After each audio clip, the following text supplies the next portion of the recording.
Happy Thanksgiving. Theme song. Thank you. Happy Thanksgiving. You didn't have to ride on a float today, I hope. You're okay? No, thank heavens I did not. But I did watch the floats. Oh, yeah? Yeah, I have.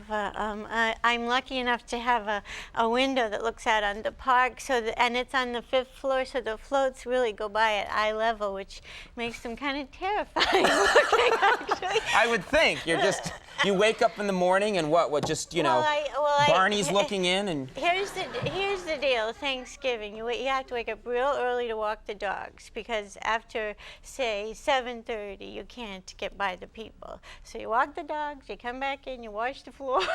You have. Then I have people with children over, and they look out the window and they watch the floats. And Spider-Man came by and they started screaming and crying. And so that's well, that's what the I meaning. did. That's what Thanksgiving is all about. There you go. Terrifying Making people. small children cry. That's what I'm up to. I like to think that's what it's all about. Do you like Thanksgiving? The truth is. Really? Come on. What's wrong with Thanksgiving besides the terrifying aspect of it? Well, this other terrifying aspect of it for me is, I'm great. Look, I'm grateful like everybody is for my friends and my health and my everything, but I don't like gatherings of people. I don't. Is this too much right now? I was just thinking, what the hell am I doing here? I don't like gatherings of people. I'll come to a taping of a talk show. A large talk show. No, Uh-huh. I don't like having to go to parties. I'm not good at that. And I guess my favorite Thanksgiving, no offense to my dear friend Jim Brooks, who has me over every year when I adore him. He's the one that wrote Taxi and everything. But my favorite one, I think, a friend of mine, Jackie, and myself went to a coffee shop across from Lincoln Center and ordered every kind of potato that you Well, and why not, I asked you? I love it. It's funny. No, wait. Well, what possessed you to do that? Why? Well, because that was. Well, there was that. And then that was exactly what we wanted to do. And we decided this one year not to sort of give in to the pressure of, family and groups and friends. Oh, you're a lot of fun. Ooh, family and groups and friends. I'm sorry, but you asked me to be honest. So what did you do? So the potato thing, did that work out well? You just had... That worked out deliciously well, I must say.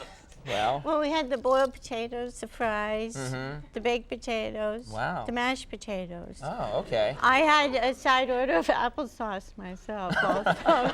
You had potatoes a la mode. Yes. Which is very good. But I do have also a lovely time at Jim Brooks's house because he's my friend since Taxi. He produced Taxi, and Taxi, by the way, is running right now on Nick at Night. It's everywhere. It's a great show. Well,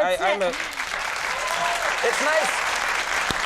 One of the great things about Nickelodeon, they bring these shows back, and you on Taxi. I like to talk about Andy Kaufman or ask about him anyway. He played Latka on the show.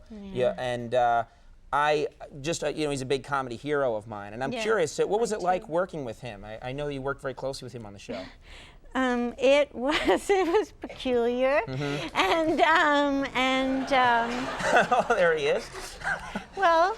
And magnificent because he's a genius, you know. So of course it would be peculiar because it's not the norm. It was so special and. What kind of things would he do when you're working with him? You must have had to rehearse with him. Well, yes, I think one of the interesting things that I had occasion to do with him was learn the language. Remember, Latka had this special language, and so I said to Andy, I'm very nervous about learning this language, and he said, don't be silly, it's all you do is you just open, it's like when little kids think they speak Russian or French, you just open your mouth and start talking, so all very well for Andy, who had invented it, but it had a very specific rhythm, and there were actually certain words that meant things, like yaktabe meant rear end. Yaktabe? Yeah. Oh. And ibida meant yes. There were a few words that, well, you know that, don't you? Ibida means yes. I know that. What do you think? I've studied all languages. But so I'm kind of a method actress, and I said to him, please, you have to help me feel comfortable in the language. So he said, okay, fine, we will go. My plan is we'll go to a restaurant where nobody knows either of us, and we will speak only in that language. And so in order to do that, I thought what we would do is we would go to Mexico. And he told me this at 6 o'clock the Friday evening we were having dinner. We're going to Mexico. So I thought, oh my God, but you know, I really want to do a good job, so I'll try and be flexible. And then he gets on the phone and he starts talking to people, and time's going by, and I finally said, Andy, you know, if we're going to go to Mexico tonight, we better get moving. You think we better get on the road? and he looked at me like I was completely out of my mind.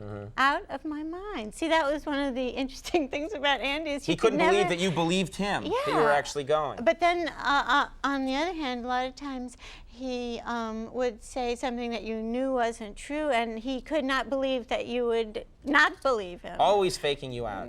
Always, because he was so committed. He would never break character. When he made a decision about something, that was it.